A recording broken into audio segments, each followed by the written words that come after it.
Xâm lùm on cái vì cha nâng chất gặp phai bằng côm pra bút pra thò nâng pra sóng xôm chùm điệp xua bằng bún chùm điệp thì tá. Ní cứ chỉ cặp tài tol âm pi cách trôm riêng dây pi đâm na sai này vô bài rồi mùi này chùm đua cam một chia mà phải bay tổ ra một con bốn đôi cao sập mùi. Chia ca chai chùm lê về prực bài ní cứ ca chai chùm lê âm pi lâm xả này ឯកសារកិច្ចព្រមព្រៀងសន្តិភាពទីក្រុងប៉ារីសនេះផ្ទាល់តែម្ដងដែលព្រឹកនេះគឺនឹងបន្តនៅក្នុងការចែកចម្លែកត្រង់ចំណុចការរៀបចំជនភៀសខ្លួននិងជនផ្លាស់ប្ដូរទីកន្លែងកម្ពុជាដែលអង្គការសហប្រជាជាតិត្រូវចូលរួមទទួលខុសត្រូវហើយហេតុអ្វីបានជាអង្គការសហប្រជាជាតិត្រូវចូលរួមទទួលខុសត្រូវរឿងរៀបចំជនភៀសខ្លួនជនផ្លាស់ប្ដូរទីកន្លែងកម្ពុជា គឺមានប្រមាណ5ចំណុចដែលពួកយើងបានយកមកជជែកនៅក្នុងការផ្សាយប្រមាណជា4-5ថ្ងៃពេលព្រឹកនេះចាបងប្អូនមានចំនួនអ្វីពាក់ព័ន្ធនឹងកិច្ចព្រមព្រៀងសន្តិភាពទីក្រុងប៉ារីសអាចដាក់ចំនួនទាំងនោះហើយបើជាសំណួរលក្ខណៈទូទៅនោះពួកខ្ញុំក៏នឹងឆ្លើយដែរតែឆ្លើយនៅពេលល្ងាច5កន្លះ7កន្លះ អរុនសួស្ដីពីកម្ពុជាដពូហ៊ុនឃីមអរុនសួស្ដីបងអូនពីជ័យអ្នកកូរ៉េអ្នកជប៉ុនអ្នកម៉ាឡេអ្នកថៃរាត្រីសួស្ដីប្រហែលជារាត្រីសួស្ដីនៅខាងអាមេរិកនៅខាងកាណាដាហើយប៉ុន្តែព្រលឹមនៅឯបារាំងស្មើនេះប្រហែលជាខ្ទង់ម៉ោង2ម៉ោង3ចិត្តភ្លឺណាមកបែកអឺរ៉ុបមួយចំនួនបែកកាណាដាដែរក៏អាចចំម៉ោងដែរអ្នកមានយូអូអ្នកមានយូអេណាម៉ោង6ម៉ោង7ល្ងាចព្រឹកនេះផ្ទុយគ្នាយើងផ្ទុយគ្នានឹងយើងជនរួមភាសាបងខឹមសតវត្តសួស្ដីអត់មានរោទេបងណាសួរមានរោហ្នឹងគឺសួរសំណួរហើយស្ដីហ្នឹងគឺស្ដីបន្ទោសតែហ៊ានតែទេមានរោគឺប្រកាសណាស់គឺនឹងអាចធ្វើឲ្យយើងមានពាក្យការបញ្យលខុសគ្នាណាបងប្អូនព្រោះពាក្យថាសួរមានរោគឺសួរសំណួរហើយស្ដីហ្នឹងតិចជាបន្ទោសថាឲ្យណាណាអញ្ចឹងកុំឲ្យមានរោអីណានេះមានយូអូនត្រូវហើយម៉ោង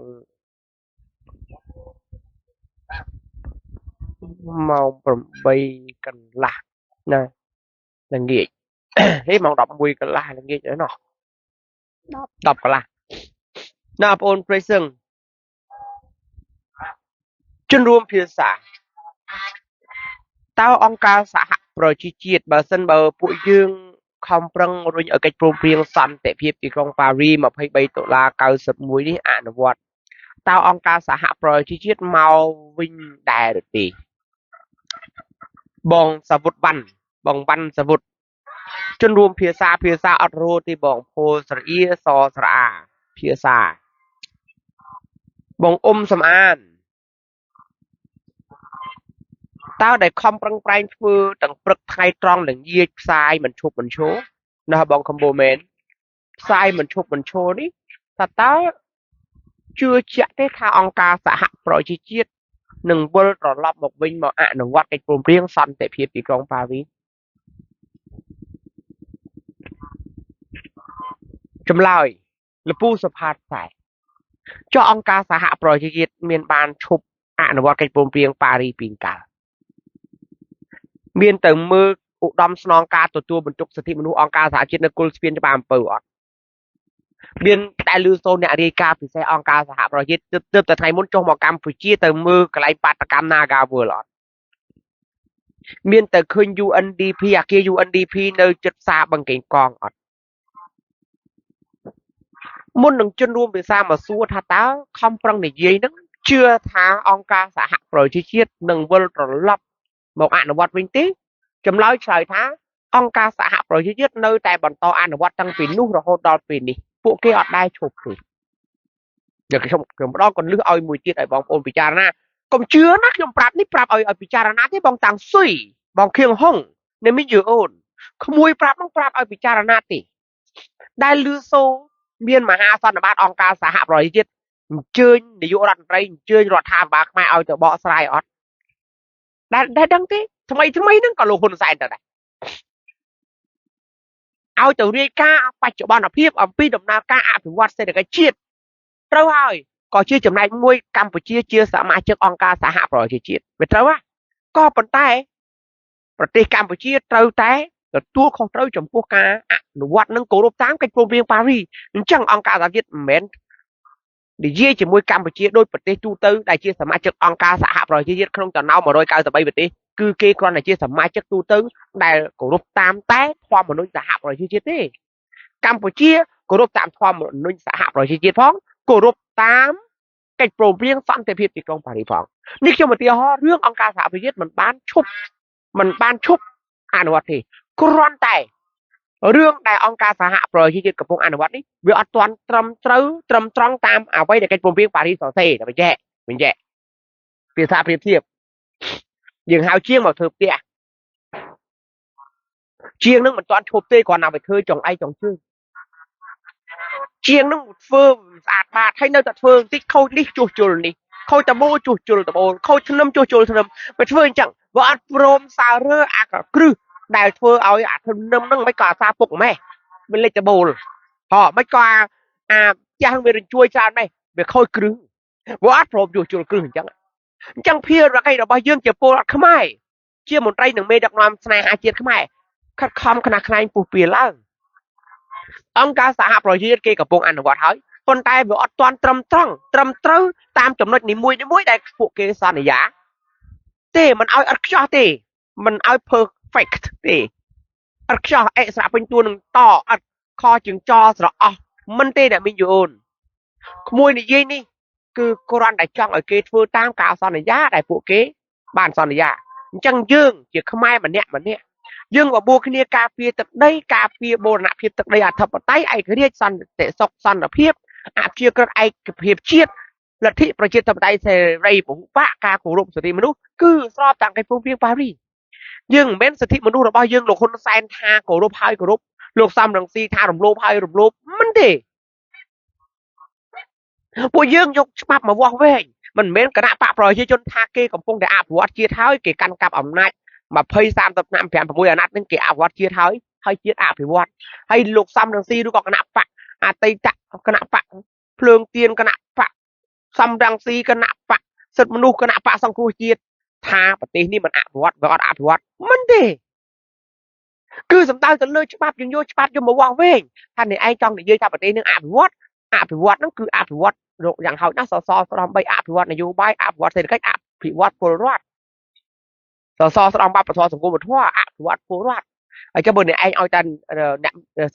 เสถียรเสถียรนาได้แบบแกพวกเราลุยพวกออกงาพวกเราลุยคือใครเนี่ยมีนแต่ออกงาได้เกย์บอลสดสมาร์ทฟอนด์เขียนมีแต่ภูมิได้เกย์ออกงาเอาแต่เกย์จับดามโรซี่คือตัวtrườngเกย์ดัวแล้วก็จับเกย์ดักกุ้งเห็นไหมเนี่ยซาดาพอเรามีนายเห็นโจกาเปิดปีเมดอกนองขมายอยู่รันไรหรือก็รันไรหรือก็จุงไปแค่เธอตกบุกมันเกี่ยกับเรื่องกับให้เกี่ยบังเกี่ยเจ้าเล่นเกี่ยจันอยู่เตี้ยบัดสาบันเกี่ยเจ้านะอันนั้นวัดมิ้นกาวัดที่อาบวัดไปเถอะอาบวัดหนึ่งสมาร์ทนี่ไปอาบวัดของสมาร์ทเพียบนี่เนี่ยจนรวมเพียสาอันแล้วกำลังจีมวยบานดังหายเมียนชาวที่เป็นองค์การสหประชาชาติโจมเชงเอาเก็บโปรเพียงปารีดำแต่ส้มใบแต่ปุ๋ยยื่ง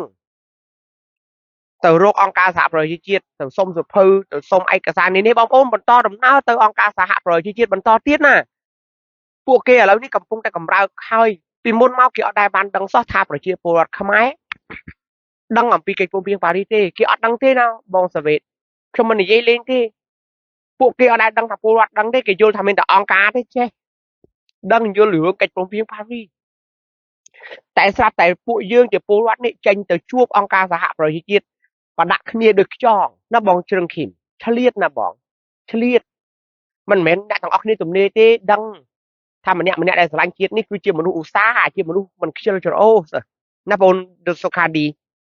បើពួកយើងជាមនុស្សខ្ជិលច្រអូសយើងមិនអាចមានពេលអាណាមកស្រឡាញ់ជាតិទេ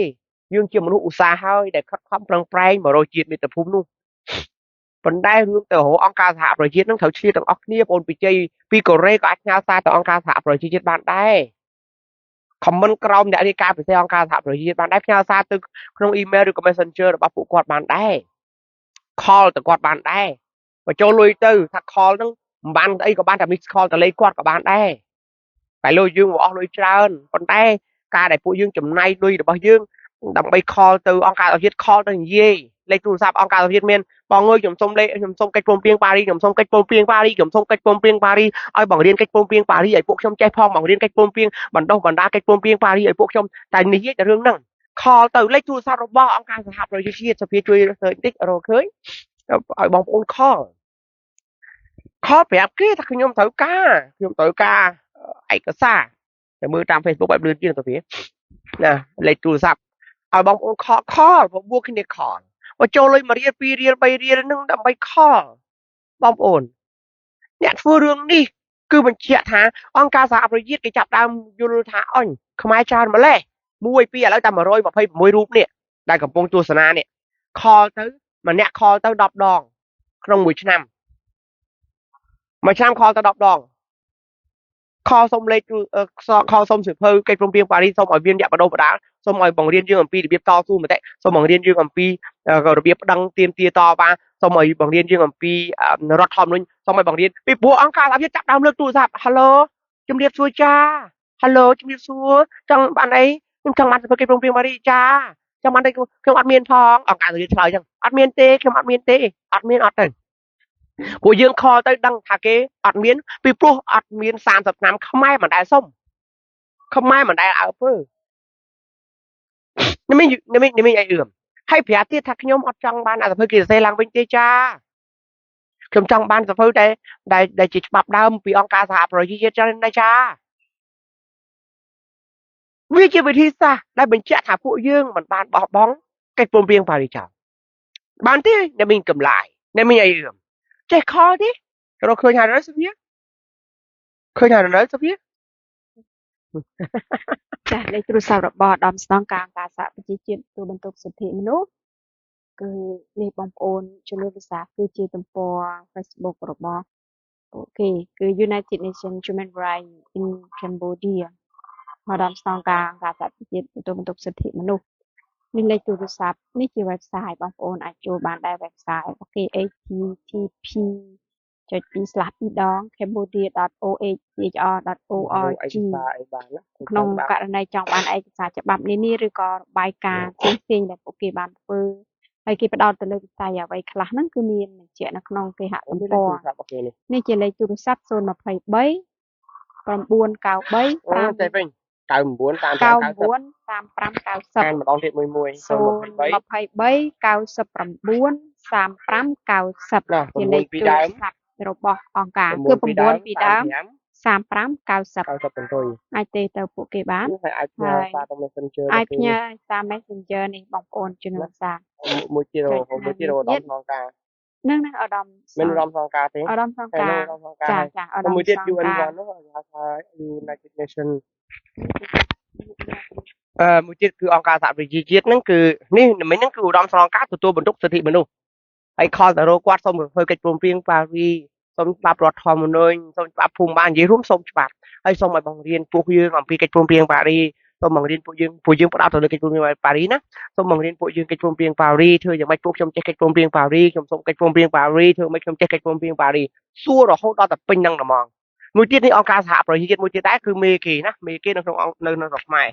គឺ United Nations in Cambodia មេគេហ្នឹងគឺសម្រាប់រួលអង្គការសហប្រជាជាតិចំនួន28ស្ថាប័នណាបងប្អូនណា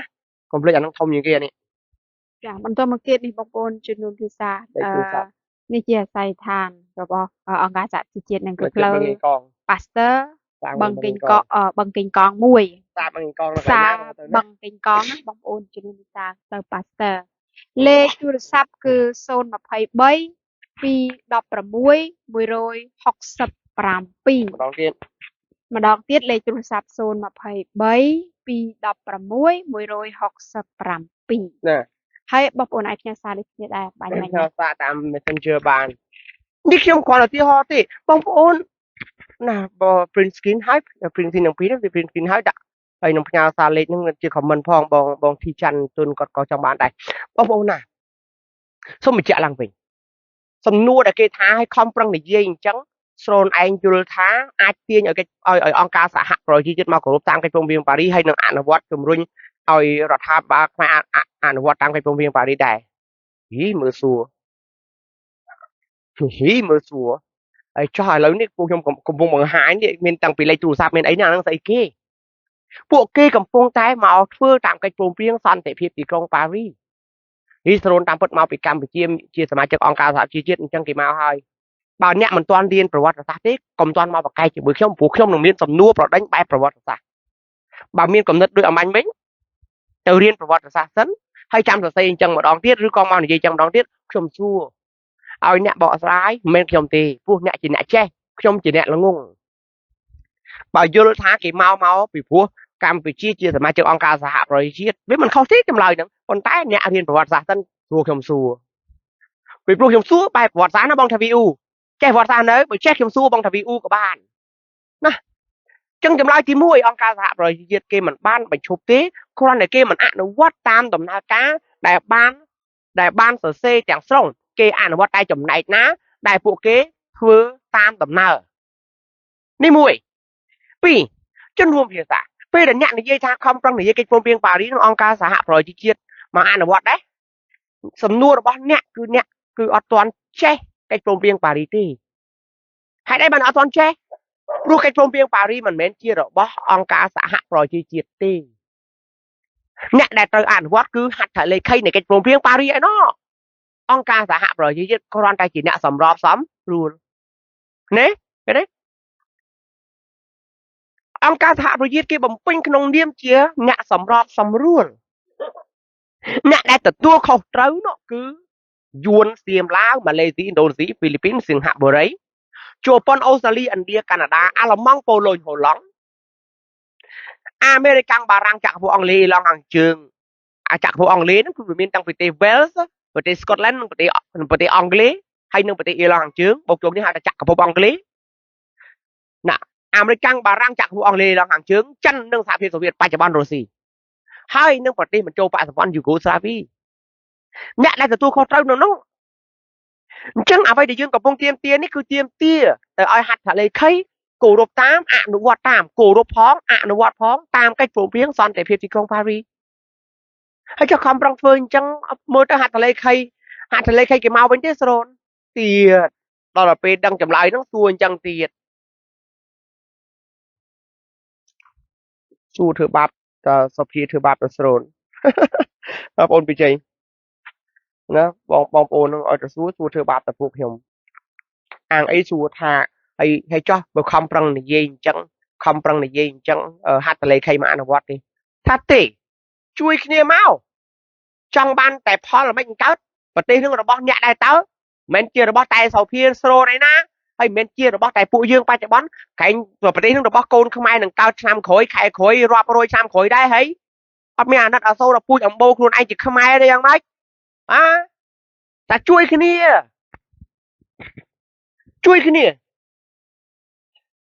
ណាបងឡាយីវាពួកយើងបើធ្វើមិនមានសក្តីសង្ឃឹមទេពួកយើងមិនធ្វើទេប៉ុន្តែខ្ញុំសូមបញ្ជាក់បន្តិចចម្លើយហ្នឹងខ្ញុំឆ្លើយឲ្យបន្តិចចោះកម្រឆ្លើយណាចម្លើយអញ្ចឹងប៉ុន្តែថ្ងៃហ្នឹងគឺជោណាឆ្លើយឲ្យបងប្អូនស្ដាប់ថាខំប្រឹងធ្វើអញ្ចឹងតើហត្ថលេខីគេមកទេថាហត្ថលេខីពួកគេទោះបីជាយើងមិនហៅក៏គេមកដែរឧទាហរណ៍សង្ហបុរីខ្លាចជាងគេសង្គ្រាមប្រទេសតូចកោះសង្ហបុរីហ្នឹងគឺធំជាងកោះកុង3ដងហ្នឹងធំជាងខេត្តកោះកុង3ដងហ្នឹងធំជាងកោះទេណាធំជាងកោះត្រល់ប្រហែលជា2ដងទេមិនដល់ទៅផងប្រទេសវាតូចប្រជាជនសង្ហបុរី6លានមែនប៉ុន្តែតូចណាស់សង្ហបុរីមានសេដ្ឋកិច្ចដល់កប់ពពកគឺសេដ្ឋកិច្ចលឿនមែនទែន còn đây thực đây về tôi chấm luônប្រជាchôn về tây trong một thui tầng kia mình xem mà lê 2 học liên là nó ai mà lê bằng anh cứ tật mình trong vô thằng hạ vào đây mà vinh thằng hạ vào đây mà lê chặt chục tha con thằng hạ vào đây chia con là bọc luôn nè thằng hạ vào đây phải luôn thôi chia vật ai cái đi và tây thằng hạ vào đây ní khai chừng kia cứ sòng kriêm đôi chứ và tây mũi đi muốn đừng khói thở lột mà muốn kia cho nó ra cả năm mưa trẻ là vô bay thằng hạ vào đây quan làm biên sòng kriêm là phu mía nè quan là rập liêm thằng hạ vào đây lô tô mạch tao có hai vậy vật đi nó không bao nào giặc nên bảo chung khi đi hái cô Việt tụt ở Europe tu cô Việt tụt na đại miền Tây Pol tờ lơ phu mía cái này rương Campuchia cho Campuchia bị năm mà quan phải muốn đôi chặt sập rồi hồi đó cha mà quan muốn đôi cao sập chia bị xe mà quan phải muốn đôi bài sập mùi sang hạm vào đây đi chỉ nhận đào cô Việt kia chào này bà dương mơ vì chắc chắn sang hạm vào đây cứ chắc chắn sang hạm vào đây sẽ lành khăm mày không mà ai phải là sai bà nè cô cha sang hạm vào đây đi cứ sẽ lành khăm mày có bàn tay bọn dây vì khai khuôn ai rồi liê sang hạm vào đây khai khuôn ai rồi liê chiêng sẽ lành khăm mày đã thiệt sẽ lành hơi còn đây khuôn ai bạn đăng thả bao sòng kriêm đi đá tranh pì yuan xiêm láo đo sòng tổ pì yuan lao Campuchia mà đo xiêm trăm trận muốn vua yuan ban bay cho trong đây xiêm hái bay mai cả hôm Pol Pot điên gì tầm bón lên trong đây xiêm yuan lược đã toa vào bay đo xiêm lược toa từ bay yuan mình hái xiêm mà đo mà cá lược toa từ bay yuan mình vì pro mình ăn nhạt ở yuan bay cho trong đây là bạc luôn hai yuan chào thả xiêm ban đo chủng rô ao công tây phía ký làm bay lẹ còn toa thôi thằng tiên chỉ mua yuan chẳng yuan chào thả xiêm cứ nơi biển cao này trong tây phía ký chẳng yuan lược toa bay xiêm hãy sát chẳng phải chia bọt xiêm slap chẳng còn toa xiêm đi bằng pot xiêm cứ chiaสมาชิก ASEAN Malaysia Indonesia Philippines Singapore ទាំង5ប្រទេសនេះព្រួតគ្នាជួយខ្មែរក្រហមព្រួតគ្នាជួយត្រីភាគីផ្ដល់ជាអាវុធផ្ដល់ជាហិរញ្ញវត្ថុនិងសេដ្ឋកិច្ចដល់ត្រីភាគីដូចនេះហើយបានជាយួន8ខ្មែរក្រហម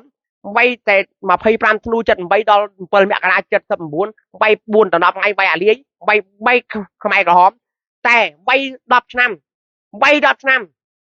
3អាលាយនោះ3តែប្រហែលជា4 10ថ្ងៃដល់ទៅពេលក្រោយមក3 10ឆ្នាំ3ខ្មែរក្រហមអត់លបើកហើយខ្មែរក្រហមអាសូននៅក្នុងគ្នាកំពុងធំមកជប់មិនកំពុងធំមកខេតកំពុងធំមកជប់កំពុងស្ពឺ2 3ជប់កំពុងឆ្នាំង4 5ជប់បាត់ដំបង10 20ជប់ខ្មែរក្រហមដល់ជប់តែគេលោកហ៊ុនសែនជាស៊ីមេមិនប៉ែនសវណ្ណគាន់ប្រយូនសូវៀតបាយអត់បែកទេហើយđấy ព្រោះអាស៊ានខ្នងក្រាស់ប៉ុន្តែអាស៊ានមិនមែនតែអាស៊ានទេណាក្នុងក្រោយក្នុងអាស៊ានមានចិនក្រោយក្នុងអាស៊ានមានអាមេរិកបារាំងចក្រភពអង់គ្លេសនិងសម្ព័ន្ធមិត្តស៊ីអាតូរបស់អាមេរិកដែលនៅអឺរ៉ុបគេហៅ NATO នៅស្រុកអាស៊ីអាគ្នេយ៍នេះគេហៅថា SEATO South East Asian Treaty Organization SEATO SEATO អង្គការសន្ធិសញ្ញាអាស៊ីអាគ្នេយ៍ដែលដឹកនាំដោយអាមេរិកហើយចងប្រទេសអាស៊ានជាបាច់ដើម្បីការពារប្រឆាំងនឹងឥទ្ធិពលរបស់យួនសូវៀតរបស់ចលនារបស់យួនសូវៀតចលនាកុម្មុយនីសឥណ្ឌូចិន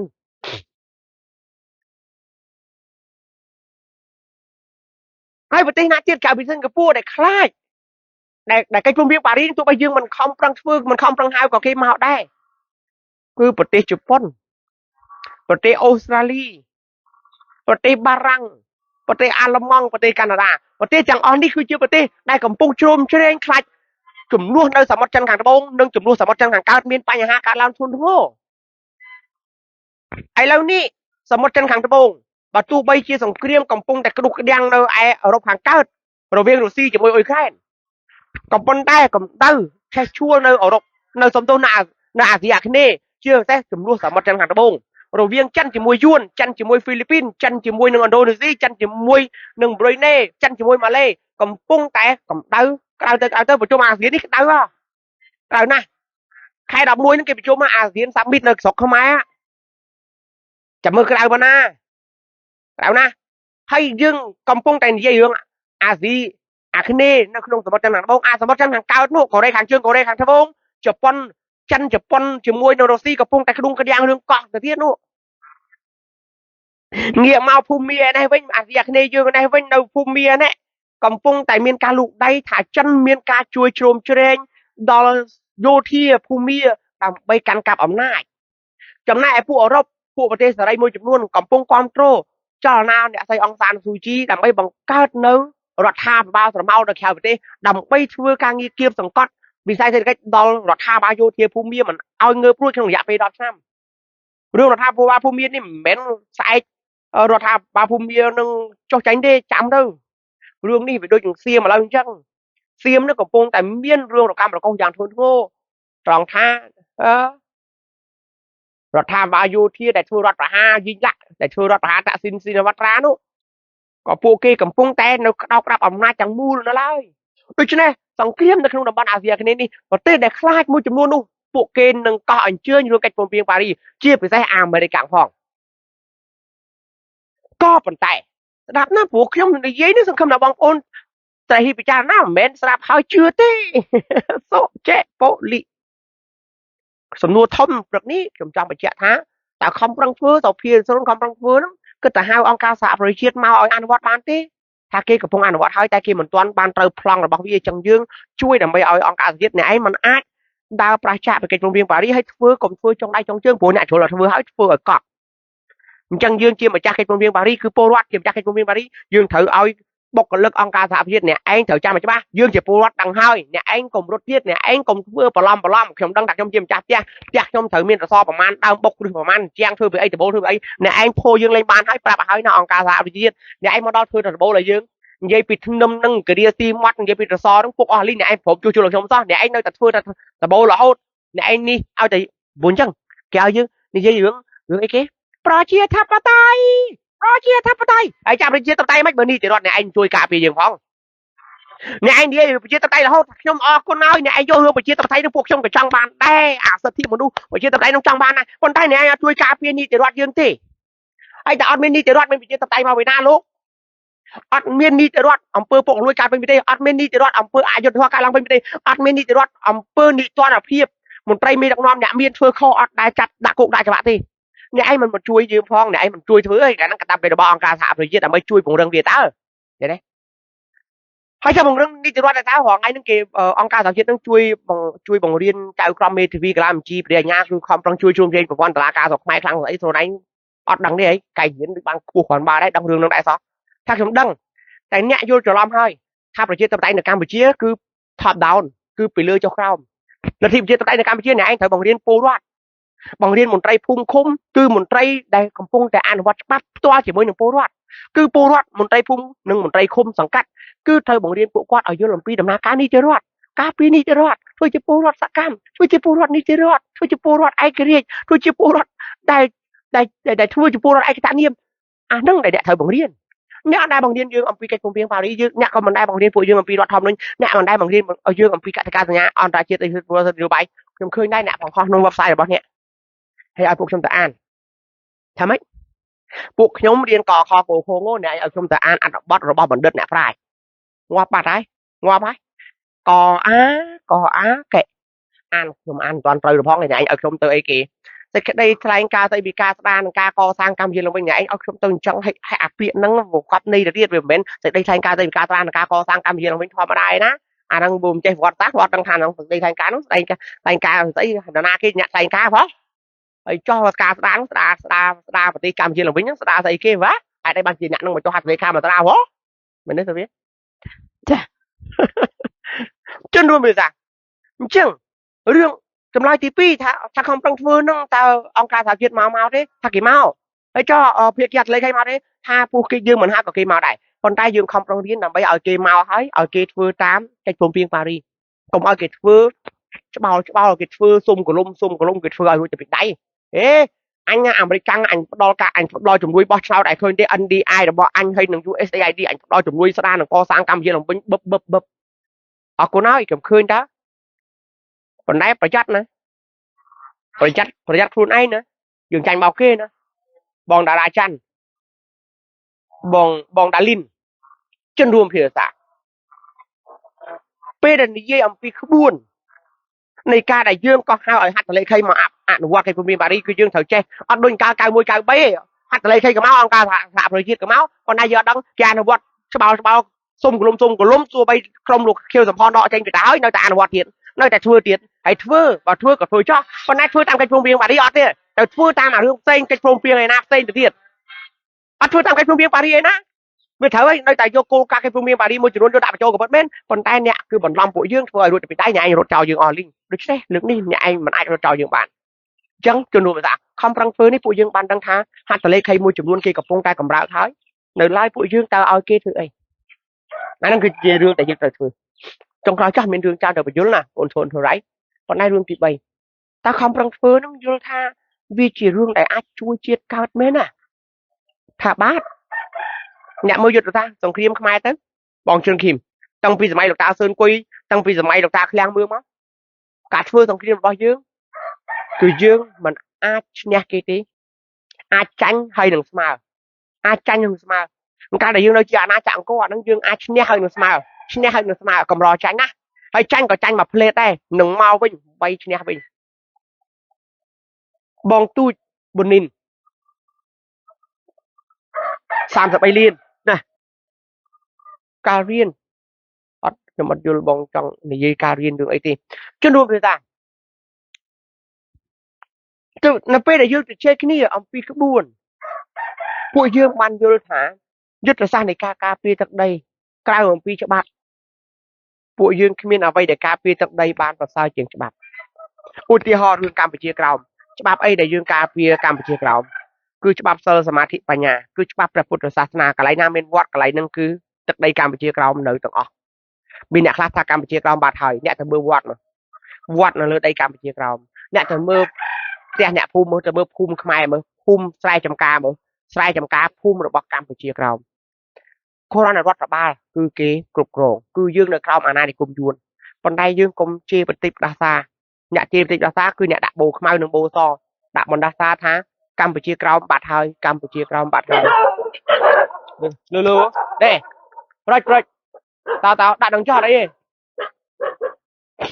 នេះសុខាស៊ីបានទេ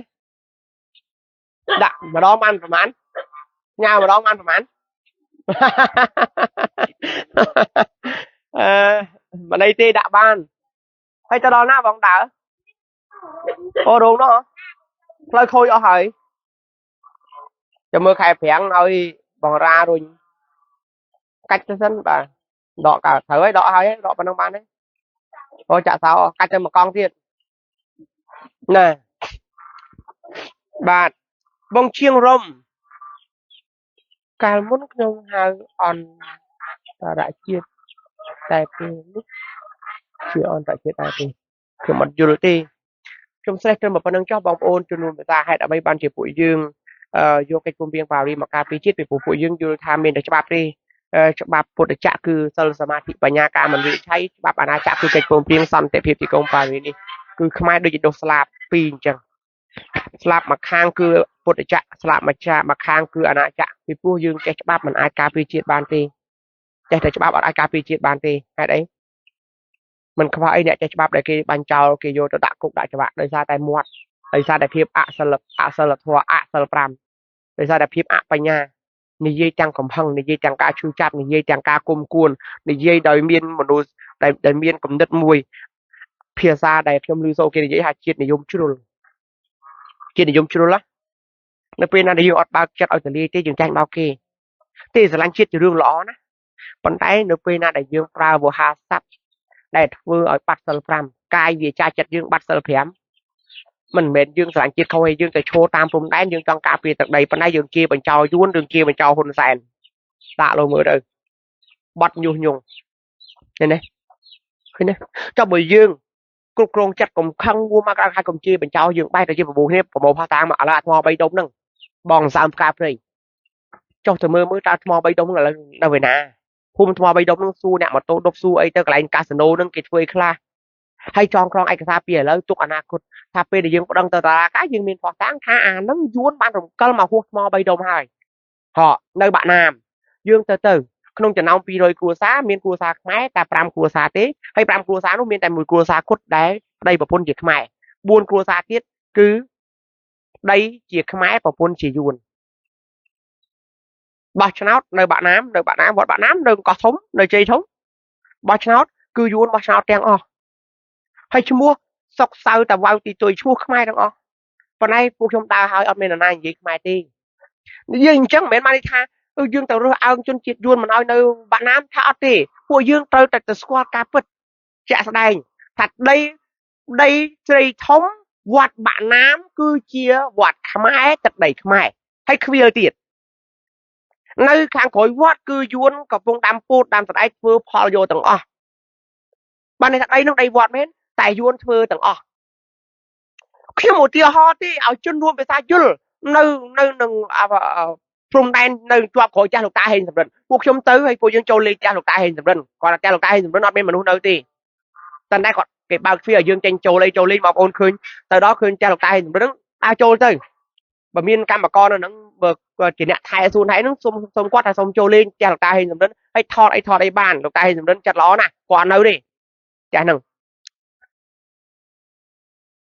phụ dương tới đó cái này phụ dương tới trăm pi pon đọc làm phơi đây nó cứ vài giờ chiêng mà cả lô chất pi cả lô nó pi khỏi cha ta hình rồi tới cứ chỉ đầy máy tại phụ dương tới trăm pi pon đọc làm bốn khỏi đọc phơi phụ dương tới điên lo trăm phần ai dương tới điên lo pi bảy khai mà đó phụ dương trong tam đá này mình ai ướm còn đây nó chập đám rùng cờ nhà phun tha lên châu lên ai châu bay cái của cùi lên ai châu bay cùi nó không đồng bón nó tam rùng đáy nó còn ai rùng đáy thằng máy đó nhưng mình từ châu bay cùi nó rùng đáy thằng vuông đi cứ châu lên bàn hài ở để châu búp cứ vuông mày cô mau thì hiền khai mà khoát phù là khai đòi châu bay cùi nước nóng từ đây đừng tì cái đó là bón so còn bên nào lấy mình là bón so tí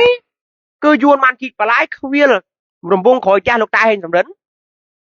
bên này buông cái khuya kịch và lái nó cái nó cứ cái bao bằng cố qua cả hò mà này tha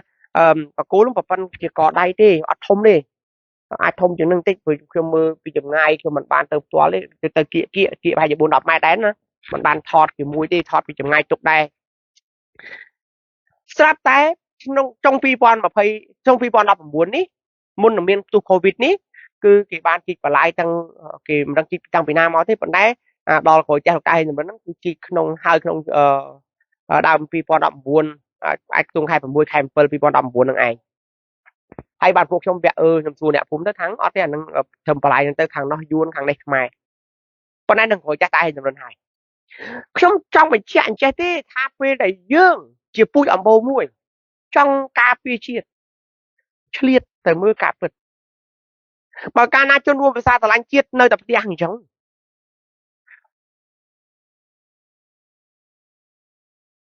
thế bằng thời vụ vậy ở trong này dây rương chiết trắng thấy tao chỉ miên nào rom chua đau rồi hai trắng trong phút này dây prap ấy nè ព្រោះខ្ញុំនិយាយប្រាប់សង្ឃឹមថាអ្នកស្ដាប់ហ្នឹងគឺមានការសង្កត់ចិត្តសិលសមាធិបញ្ញាខ្ញុំគ្រាន់តែប្រាប់អញ្ចឹងបានរឿងមួយចំនួនខ្ញុំមិនចង់និយាយព្រោះអស់ពីព្រោះខ្ញុំយល់ថាអ្នកទាំងអស់គ្នាបើកាលណាជំនុំថាមិនចេះថ្នមចិត្តទេយើងជួយជាតិមិនកើតទេឥឡូវបើសិនខ្ញុំដឹងរឿងហ្នឹងតាំងពី2017 2018 2019ជំនុំថាតាមើលសាកស្រូនជាមនុស្សម្នាក់ដែលទៅដល់ប្រពោព្រំដែនថតបរហោះហើយយកមកនិយាយមកបើមិនគេបាញ់ចោលក្នុងរយៈពេល6ខែខ្ញុំរស់ជីវិតខ្ញុំអត់មានអាយុលើពី6ខែទេហើយគុកចង្វាក់ហ្នឹងគឺចាំបើកទ្វាររកខ្ញុំឥឡូវខ្ញុំសុកចិត្តមិននិយាយហើយឥឡូវនេះគាត់និយាយនេះគាត់ជាការបង្ហើបទៅទៀតមិនបាននិយាយឲ្យល្អិតអំពីអ្វីដែលពួកយើងបានរកឃើញនៅតាមព្រំដែនទេហើយមិនមែនខ្ញុំដើរតែព្រំដែនយួនទេទៅដល់ព្រំដែនឡាវទៅដល់ព្រំដែនសៀមទៅក្នុងព្រំដែនសមុទ្រគឺដើរទៅមើលហេតុអីពីព្រោះពួកខ្ញុំមិនចង់ឲ្យល្ងងបាននិយាយប្រាប់ជនរួមភាសាយ៉ាងខ្លួនឯងហ្នឹងបើមើលបើវាយចេះតែលឺសូរអ្នកសារព័ត៌មានចុះទេទៅផ្ទាល់រតនគិរីស្ទឹងត្រែងទៅកចេះទៅឧត្តរមានជ័យវិទ្យាមានជ័យមកបាត់ដំបងបៃលិនពួកយើងដើរពូសัตว์អតីតជាប់ព្រំដែនជាមួយសៀមក៏ដោយហេតុអីពីព្រោះពួកយើងយល់ថាបើកាលណាជនរួមភាសាចង់ឲ្យជាតិគង់វង្សគឺច្បាប់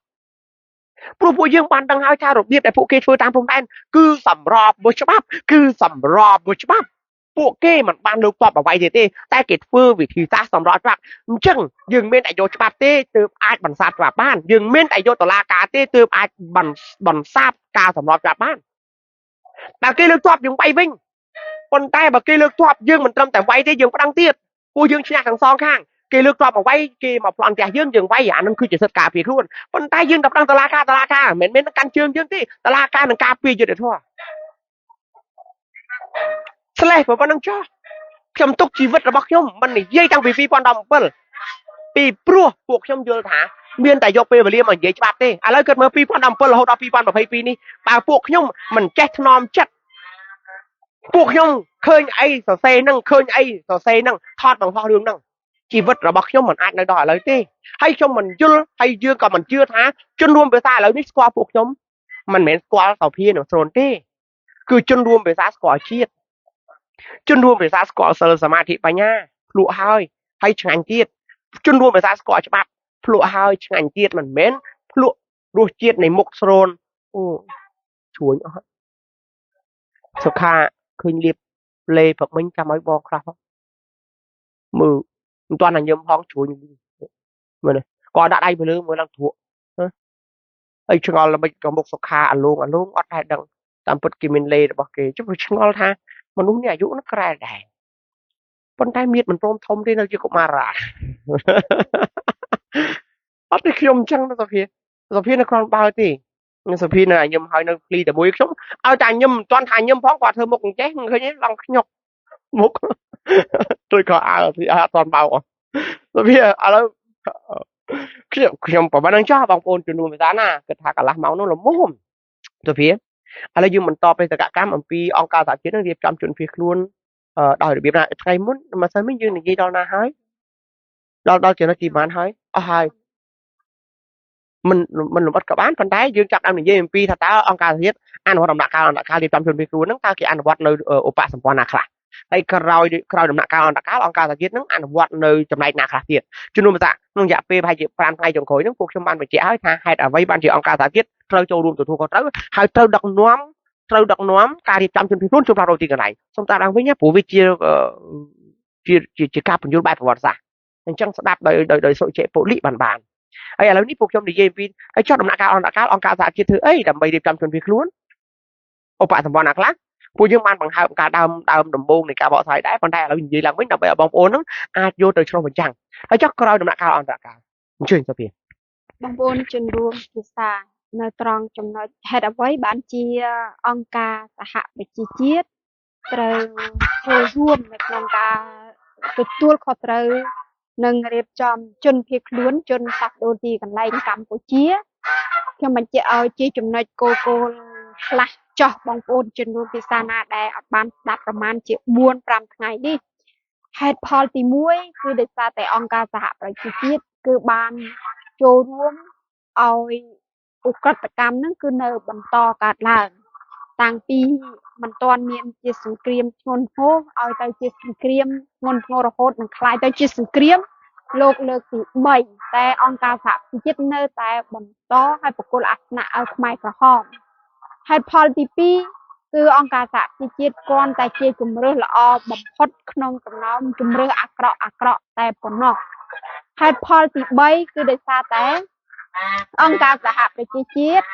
គឺមានសមត្ថភាពនិងមានលទ្ធភាពនៅក្នុងការបំពេញកិច្ចការងារនេះប៉ុន្តែពួកខ្ញុំបានបញ្ជាក់អ្វីទៅលទ្ធភាពនិងអ្វីទៅសមត្ថភាព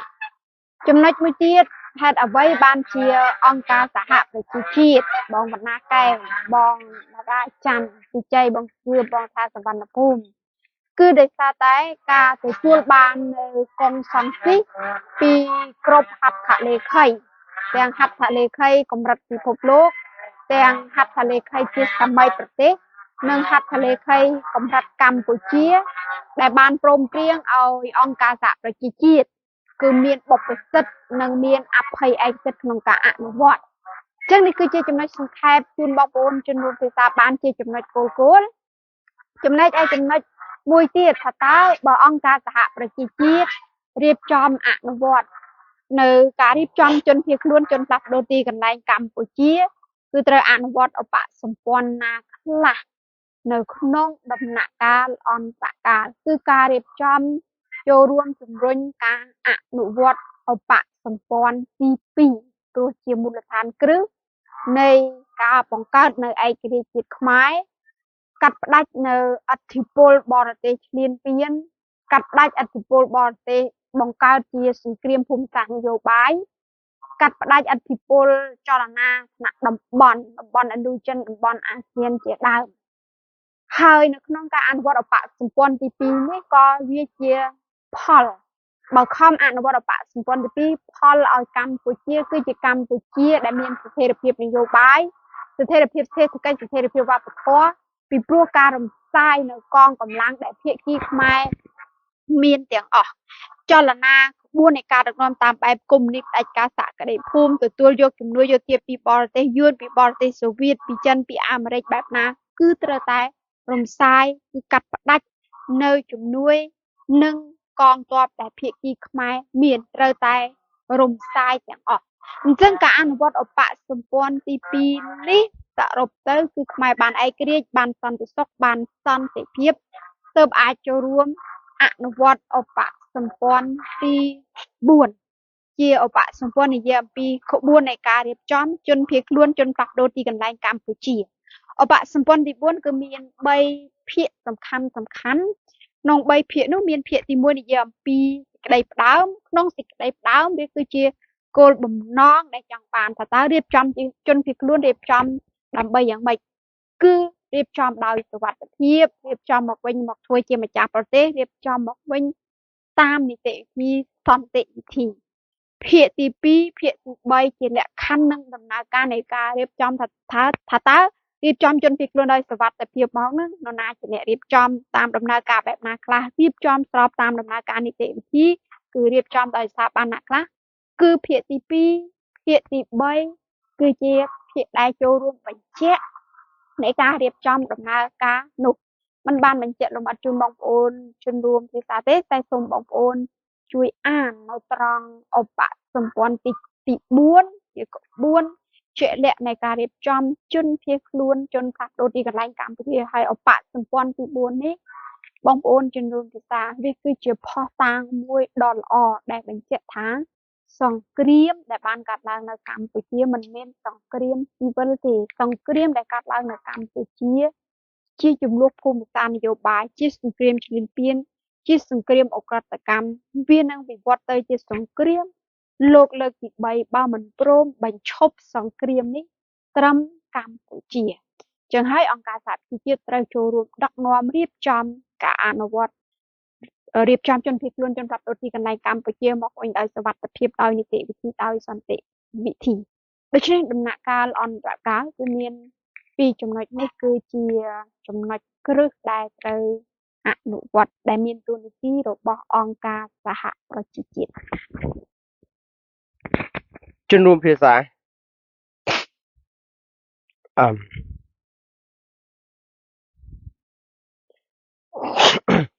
ខ្ញុំមានជាសំណួរជូនបងប្អូនឲ្យបងប្អូនបានព្រះរាជពិចារណាណាជួយឆ្លើយផង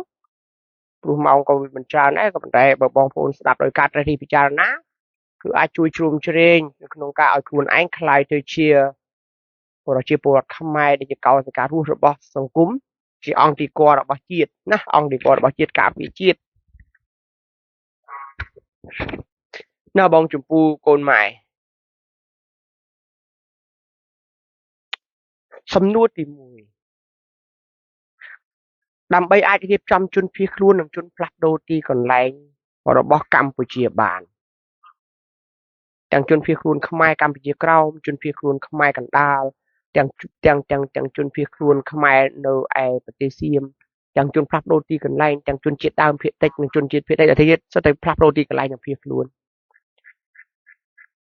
តើម្ដងទៀតបើគ្មានការជួយជ្រោមជ្រែងពីក្រមប្រឹក្សាជាតិជាន់ខ្ពស់ពាក្យនេះបងប្អូនដែលបានរៀនបានអាចឆ្លើយបានណាតែបងប្អូនបានរៀនកុំបារម្ភអីទុកសិនទៅកត់ទុកសិនទៅបើក្រមប្រឹក្សាជាតិជាន់ខ្ពស់ដែលមានភាគីខ្មែរទាំង4ធំនោះមិនចូលរួមជ្រោមជ្រែងមិនព្រមមានកុងសង្ស៊ីសមិនព្រមត្រូវរើគ្នាក្នុងការចូលរួមរៀបចំជនភៀសខ្លួនទេតើអង្គការសហប្រជាជាតិអាចរៀបចំជនភៀសខ្លួនបានដែរទេបានឬក៏មិនបានឬក៏បានខ្លះដែរឬក៏មិនបានខ្លះដែរឬក៏ជំនុំភាសាឆ្លើយសំណួរអីក៏បានចម្លើយបែបណាក៏បាន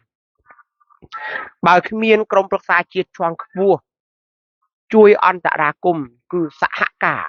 ដូចបានចែងនៅក្នុងឧបសម្ព័ន្ធទី1អញ្ចឹងគេចែងទុកហើយថាក្រមប្រឹក្សាជាតិជាន់ខ្ពស់ត្រូវតែជួយជ្រោមជ្រែងដល់អង្គការសហ ប្រជាជាតិគឺសហការជាមួយអង្គការសហប្រជាជាតិដើម្បីរៀបចំដំណាក់កាលអន្តរកាលចោះបើក្រមប្រឹក្សាជាតិជាន់ខ្ពស់មិនចូលរួមតើអាចធ្វើឲ្យមានការរៀបចំជនភៀសខ្លួនដែរទេអាចឬក៏មិនអាចបានខ្លះឬក៏មិនបានខ្លះសរសេរប្រយ័ត្នមិនមែនកុំឲ្យខុសទេណាខុសទៅតែឲ្យប្រយ័ត្ននេះឲ្យសរសេរដោយការតេស្តវិចារណាគិតទីចឹងសំណួរមួយទេបងអូនធនធរ៉ៃអ្នកដែលបានរៀនអំពី SNC ប្រហែលជាមិនពិបាកឆ្លើយទេតើការដែលគ្មានការជ្រោមជ្រែងកុំច្រឡំ SNC ជាមួយនឹងភាគីលោកហ៊ុនសែនភាគីសម្ដេចសីហនុហ្វុនពេជ្រភាគីលោកសឿនសានរណសីជារំដោះពលរដ្ឋខ្មែរនិងភាគីលោកពលពតអ៊ីនស៊ីសម្ផនកម្ពុជាជាតែអាភាគីគឺភាគី SNC គឺបានន័យថាតំណាងប្រទេសខ្មែរទាំងមូលតំណាងឲ្យប្រជាពលរដ្ឋខ្មែរទូទាំងសកលលោករួមទាំងខ្មែរក្រោមផងពីព្រោះក្នុងឯកសារគេអត់បាននិយាយថាផាត់ខ្មែរក្រោមចេញទេគេអត់មានសរសេរថាសុំ SNC ផាត់ខ្មែរក្រោមចេញគេអត់ទេគេថាSNC តំណាងឲ្យកម្ពុជាទាំងអស់មិនមែនតំណាងឲ្យតែកម្ពុជាទូចគេអត់បានសរសេរថាតំណាងឲ្យកម្ពុជាលើកលែងកម្ពុជាក្រោមគេអត់សរសេរចឹងទេតំណាងឲ្យកម្ពុជាលើកលែងកម្ពុជាលើគេអត់សរសេរទេប៉ុន្តែគេមិនសរសេរក៏នរណាក៏ដឹងថាកម្ពុជាក្រោមមិនមែនខ្មែរកម្ពុជាលើមិនមែនខ្មែរដែរថាម៉េចអានឹងអ្នកថាទេទៅមើលពាក្យច្បាប់ពេលគេហៅថាជនជាតិខ្មែរប្រជាជនដែលគេសរសេរក្នុងនោះគេសរសេរថាប្រជាជនកម្ពុជាសំដៅទៅលើប្រជាជនខ្មែរណាហើយចុះអ្នកឯងមិនខ្មែរក្រមនឹងមិនមែនខ្មែរឥឡូវហៅគាត់មកសួរមកចឹងហៅខ្មែរលើមកដែរមក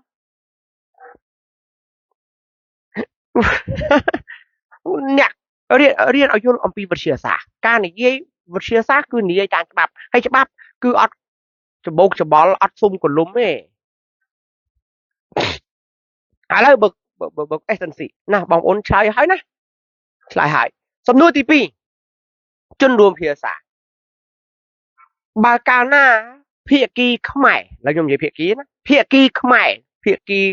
សាធារណរដ្ឋប្រជាមានិតកម្ពុជាដឹកនាំដោយលោកហ៊ុនសែនជាទីមេជំរិនភាគីកម្ពុជាប្រជារាយលោកពលពតអ៊ីនស៊ីគេផងភាគីលោករណសេជារំដោះពលរដ្ឋលោកតាសឿនសានភាគីរណសេហ្វុនពេជ្រស្បែកជនុមិនទម្លាក់អាវុធចោលមិនបញ្ចប់ធ្វើសង្គ្រាមឲ្យអស់យ៉ាងហោចណាស់ 70% បានតែការរំសាយកងទ័ពខ្មែរទាំងអស់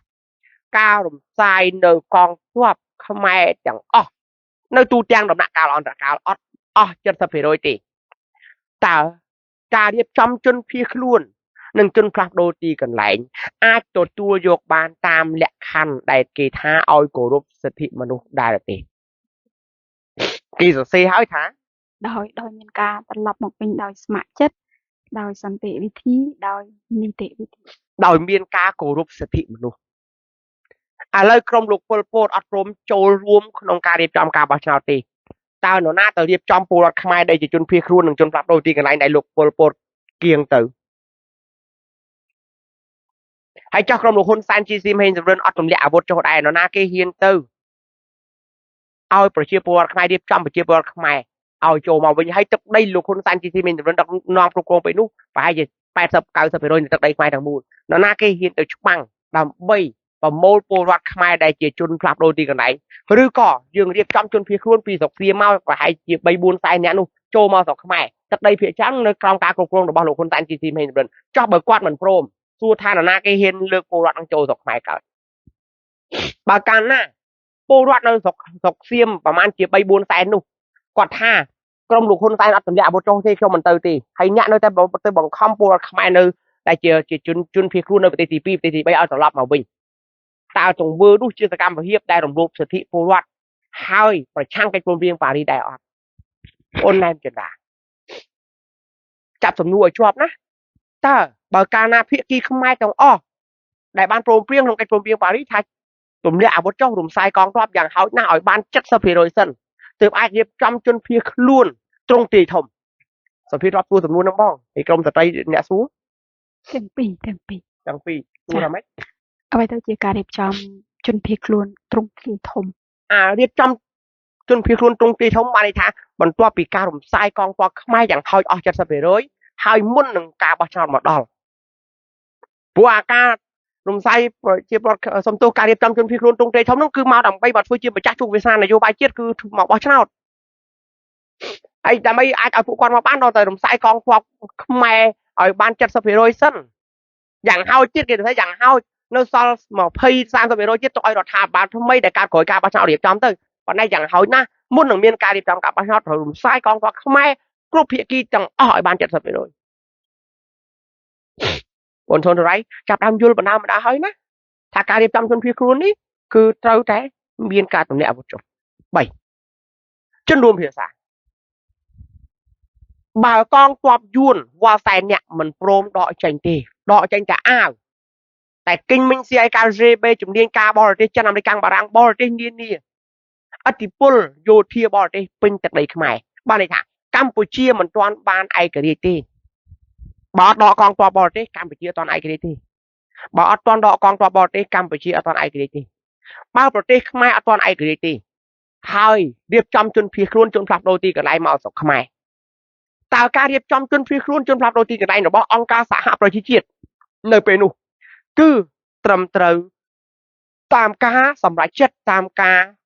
កុងសង្ស៊ីដែលពួកគេបានព្រមព្រៀងថាកងទ័ពយួនត្រូវដកចេញអស់ជំនួយយោធាយួនសេដ្ឋកិច្ចហិរញ្ញវត្ថុជំនាញការគិញមិញនិគមជនយួនត្រូវដកចេញអស់ពីកម្ពុជាជំនួយយោធាសេដ្ឋកិច្ចហិរញ្ញវត្ថុរបស់ចិនអាមេរិកបារាំងសៀមបរទេសនានាដែលជាហត្ថលេខីត្រូវដកចេញអស់ពីកម្ពុជាមិនមែនដកចេញ 70% មិនមែនដកចេញ 10% មិនមែនដកចេញ 80% គឺដកចេញទាំងស្រុងត្រូវដកចេញទាំងស្រុងហើយត្រូវរំសាយរដ្ឋាភិបាលខ្មែរទាំងអស់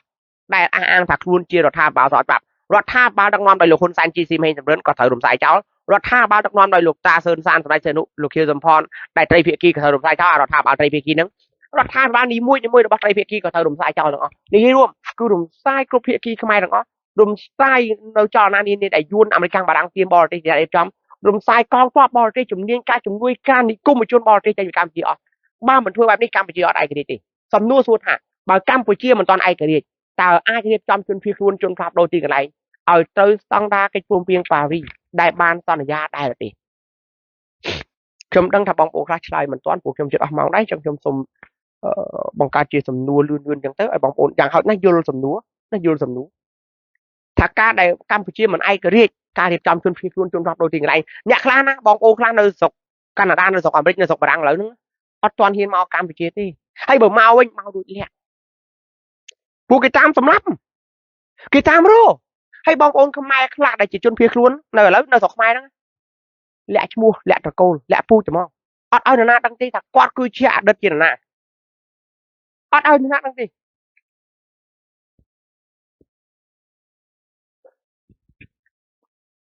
ហើយទៅឲ្យលោក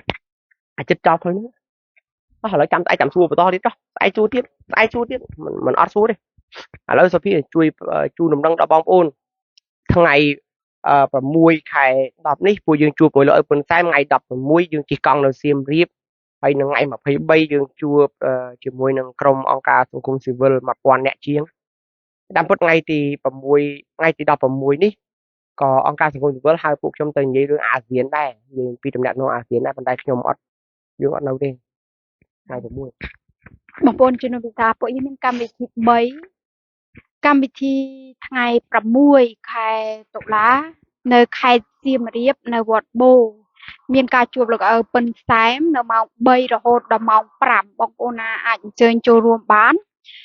ការជួបនេះគឺមានគោលបំណងឈ្វេងយល់អំពីសារៈសំខាន់នៃ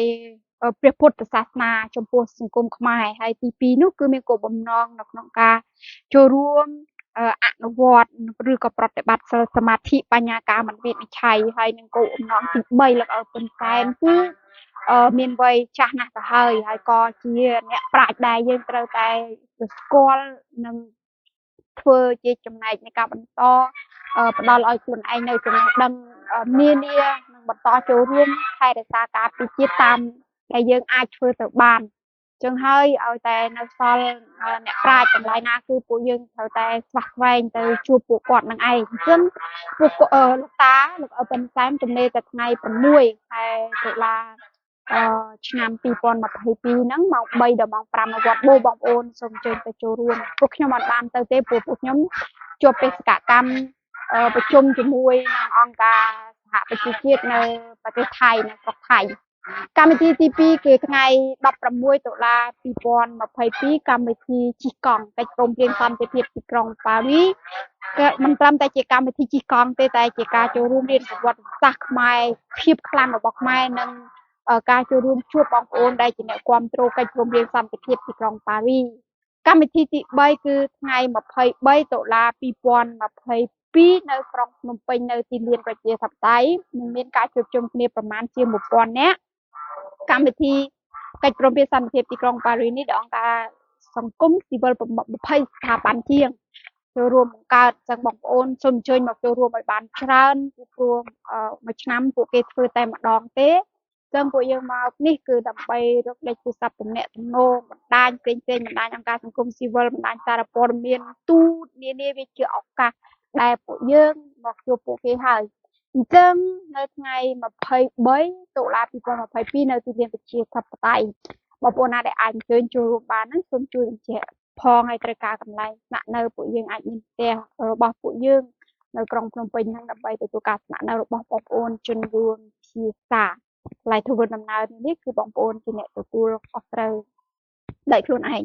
ចុងបញ្ចប់បងប្អូនណាដែលត្រូវការឯកសារផ្សេងៗយកទៅឆ្វេងយល់ទាំងឯកសារកិច្ចព្រមព្រៀងរដ្ឋធម្មនុញ្ញឯកសារប្រវត្តិសាស្ត្រឯកសារវប្បធម៌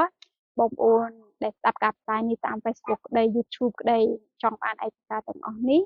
អាចទំនាក់ទំនងមកបានសញ្ញោ2ដងមកលេខទូរស័ព្ទដែលពួកខ្ញុំកាន់មានលេខទូរស័ព្ទ086 098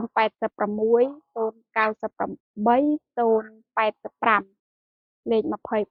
ដុល្លារ91 097លេខ8សិនមក23ដុល្លារ91បងប្អូនក៏អាចទំនាក់ទំនងលេខវិចិត្រផ្ទាល់លេខប្អូនមករាផ្ទាល់សម្រាប់រឿងសៀវភៅតែម្ដងគឺលេខរបស់វិចិត្រ01077 0507 098 770809លេខរបស់មករាបងប្អូននៅខេត្តក្រុងផ្សេងៗនៅក្រៅប្រទេសផ្សេងៗជប៉ុនកូរ៉េថៃអីដែលចង់បានហ្នឹងក៏អាចបញ្ជាក់មកដូចគ្នាដែរព្រោះនៅកូរ៉េនៅថៃជប៉ុនអីគឺពួកយើងអាចរៀបចំឯកសារជូនបងប្អូនជំនួសភាសាបានជួបគ្នាចំពោះការបកស្រាយរដ្ឋធម្មនុញ្ញ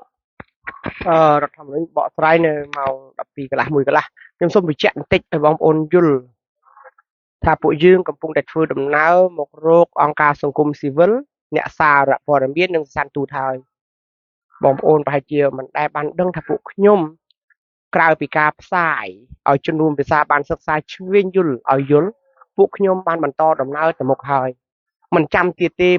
1871ថ្ងៃអត់ឈប់សម្រាកមួយថ្ងៃណាទេគឺធ្វើរាល់ថ្ងៃឥឡូវនេះពួកខ្ញុំបានដើរដល់ជំហានបន្ទាប់ហើយផ្សាយនៅតែផ្សាយដដែលប៉ុន្តែឥ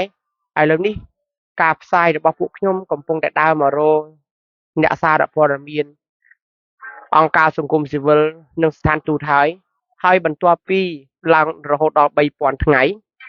ពួកខ្ញុំនឹងដើរទៅរកជំហានថ្មីមួយទៀតគឺការតស៊ូមតិនិងការប្តឹងផ្តល់ទាមទារតវ៉ាពួកខ្ញុំមិនអាចលឿនបានបងប្អូនលឿនអញ្ជើញទៅមុនបានអ្នកណាចេះដឹងច្រើនហើយអញ្ជើញទៅប្តឹងទៅតុលាការអន្តរជាតិបានមុនអញ្ជើញទៅចោះខ្ញុំអបអរសាទរតែអ្នកដែលបបួលពួកខ្ញុំទៅប្តឹងកន្លងមកពេលដែលសួរដល់កិច្ចព្រមព្រៀងប៉ារីសសរសេរពីអីក៏អត់ដែលប្រាប់យើងទេប្រហែលជាគាត់ចេះហើយគាត់ខ្លាចយើងលួចចំណេះគាត់ក៏មិនដឹងតែគាត់មិនព្រមប្រាប់យើងទេណាបងប្អូនជំនុំភាសាដូច្នេះខ្ញុំស្លេះប៉ុណ្្នឹងចោះណាបងប្អូនជួបគ្នានៅពេលរសៀលអនកាយវិចារចិត្តក្រាបថ្វាយបង្គំលាជម្រាបលា